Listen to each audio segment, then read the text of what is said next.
E agora vamos falar sobre manejo e prevenção, né? Obviamente não tinha como a gente discutir delírio sem fechar aí com essa parte de como é que a gente vai lidar com esse paciente, quais as orientações que nós vamos fazer no contexto de prevenção, tá bom? Quando eu falo em manejo e prevenção, eu estou falando em abordagem não farmacológica e abordagem farmacológica. Em relação à não farmacológica, eu tenho diversas orientações que podem me ajudar, sobretudo naqueles pacientes em alto risco para delírio, né, a tentar minimizar o risco dessa condição. Primeira delas, minimizar o uso de drogas psicoativas, tá? A gente já viu quais são as principais drogas implicadas, a gente já viu que tanto o início dessas drogas, como o ajuste de doses, como a interação medicamentosa, podem estar associadas ao delírio. Então, vamos ficar atento à prescrição, vamos revisar, na verdade, a prescrição daqueles pacientes, principalmente pacientes internados, né?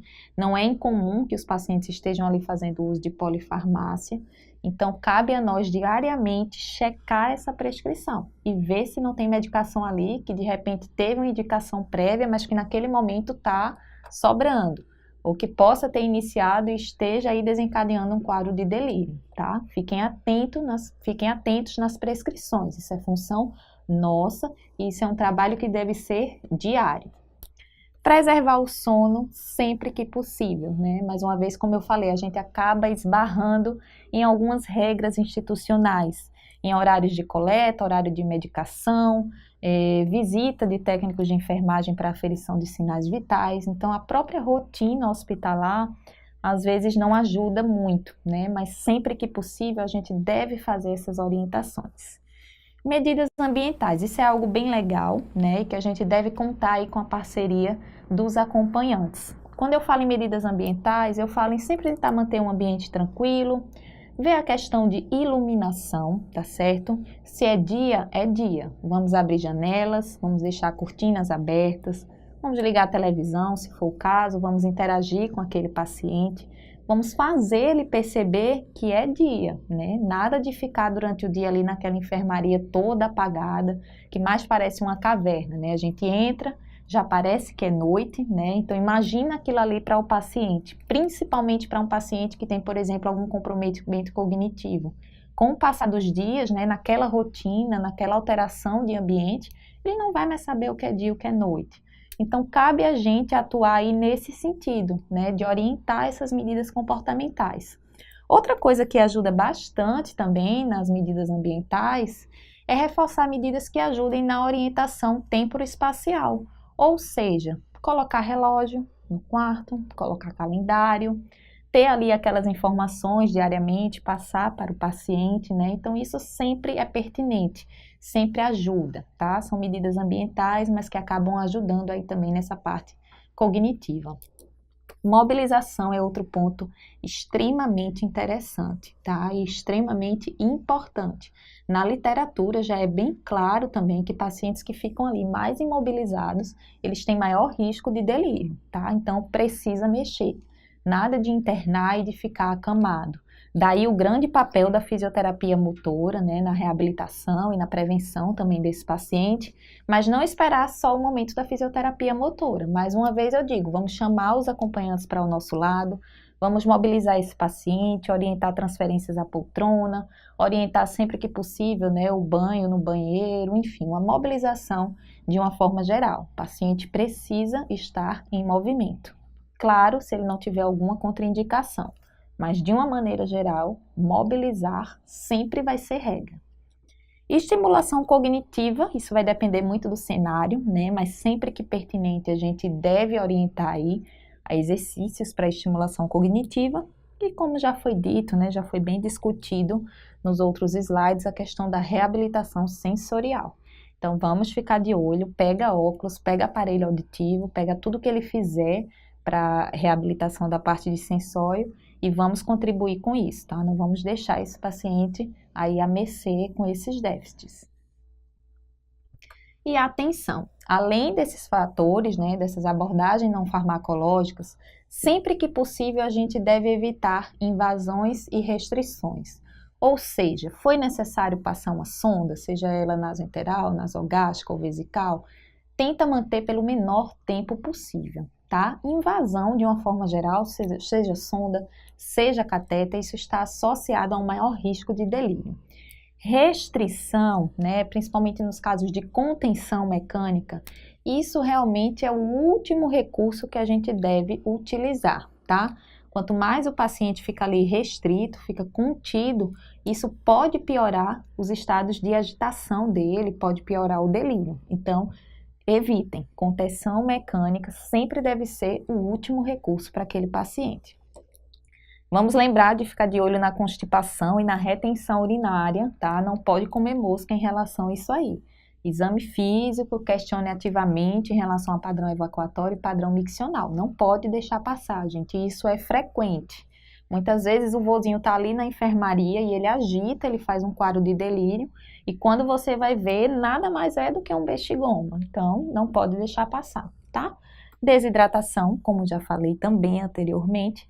E só lembrando a questão da dor, né? Na verdade, dor ou qualquer outro desconforto. Nós temos que ser bem impecáveis no controle desse sintoma. Muitas vezes, alguns pacientes, né, principalmente pacientes demenciados, pacientes com câncer numa fase mais avançada, né, com dor oncológica, eles acabam manifestando esse quadro álgico apenas com um delírio. Eles não têm ali uma cognição basal que permita se comunicar, mas eles manifestam essa dor com um quadro de delírio. Então, vamos ficar atento nisso também. É como eu falei, a questão de prevenir, né? No caso desse, a gente muitas vezes consegue se antecipar, deixar uma analgesia de horário, ali alguma analgesia de escape, né? Para que a gente possa manejar esse sintoma e, de fato, reduzir as chances de delírio no paciente. A abordagem farmacológica existe? Existe, mas temos que ter muita cautela na hora de prescrever medicação para paciente em delírio. Isso porque as medicações que são utilizadas, elas podem prolongar o delírio, né? Isso é até controverso, mas é fato, isso acontece, tá? E além disso, elas podem estar associadas aí a curto prazo com piora cognitiva. Então, mais uma vez eu falo, cautela, não é tratamento farmacológico para todo mundo. Essa abordagem farmacológica, ela tem indicações bem específicas, e aqui eu destaco principalmente os casos de agitação severa, que pode comprometer ali terapias essenciais, né? Por exemplo, um paciente que agita bastante e não consegue permanecer numa hemodiálise, por exemplo. Nesse caso, como aquela terapia é essencial, a gente pode sim precisar lançar mão de alguma droga para controle de comportamento. O outro caso seria aqueles casos extremos de agressividade, né, que traga risco não apenas para o paciente, mas para outros, né, para terceiros que estejam ali na assistência. Nesses casos em específicos, né, são casos de exceção, na verdade, a gente pode lançar mão do tratamento farmacológico, tá? Mas, via de regra, não há indicação de tratamento ou de profilaxia. Inclusive, as drogas que são orientadas, elas não são aprovadas pelo FDA, tá? A gente acaba utilizando em off-label mesmo, mas, enfim, é o que temos, né? E quando a gente fala em drogas, logo a gente lembra do haloperidol. De fato, ela seria a primeira escolha na maioria dos cenários, tá? Porém, em doses baixas. Muitas vezes a gente vê dose elevada de haloperidol, levando aí a uma piora, uma persistência do delírio, tá? Então, Aldol, primeira escolha, sempre em doses baixas, tá? Aí de 0,5 a 1 miligrama, pode ser feito via oral, intramuscular ou subcutânea, tá? Qualquer uma dessas três vias dá para fazer. Lembrando que a gente evita a via endovenosa porque ela está associada a um prolongamento de QT, tá? Então, a princípio, vamos tentar fazer aqui nessas três vias mesmo, tá? Fez essa dose baixa? Não melhorou, fica tranquilo, vai repetindo. A gente pode repetir aí essa dose a cada 30 minutos, até chegar numa dose máxima de 3 a 5 miligramas dia, tá? Vamos tentar não ultrapassar isso. Fez a dose, controlou, vamos avaliar, porque muitas vezes esse paciente precisa de uma dose de manutenção. Obviamente, essa dose de manutenção, ela deve ser mantida pelo menor tempo possível, tá? E geralmente a gente usa uma regra aí de mais ou menos 50% da dose que foi utilizada, dividida nas próximas 24 horas, tá? Nem sempre o paciente vai precisar dessa dose de manutenção, mas caso ele faça, vamos lembrar de fazer o desmame sempre que possível, tá? O haloperidol, como eu falei, é a primeira escolha, né, baseado na literatura, mas em alguns casos específicos, outros agentes antipsicóticos também são alternativas razoáveis, principalmente antipsicóticos atípicos, como a quetiapina, tá? Só queria fazer um adendo aqui na parte de abordagem farmacológica, que também está no slide, mas que é importante a gente ter conhecimento, sobre a introdução de benzodiazepínico. Existe espaço para benzo no paciente em delírio? Existe. Mas, Ana, você disse que o benzo era uma das drogas que estavam ali implicados na etiologia do delírio. Realmente ele está implicado. Mas existem duas condições específicas que a gente precisa lançar mão dessa medicação para o controle do delírio, tá? A primeira dela seria o delírio secundário à abstinência alcoólica, tá? O delírio tremens. Ele tem indicação formal de usar benzodiazepínico, tá? Seria a exceção. O outro caso seriam aqueles pacientes que desenvolvem delírio por abstinência ao benzodiazepínico. Então, era aquele paciente que já fazia uso crônico da medicação, de repente ele interna e não reconciliaram aquela medicação dele. E aí no outro dia ele está tocando terror na enfermaria, está em delírio hiperativo ou pode estar mais hipoativo, enfim, seja qual for o delírio, né? A gente sempre tem que estar atento à questão do delírio por abstinência. Então, a gente deve ali com cautela também reintroduzir o benzo de uso crônico dele, tá? Então, fiquem atentos para essas duas condições em específicos. Fora isso, não. É haloperidol, é antipsicótico atípico, aí a gente vai individualizando em cada caso e vendo qual vai ser a medicação que melhor vai se encaixar naquele perfil de paciente.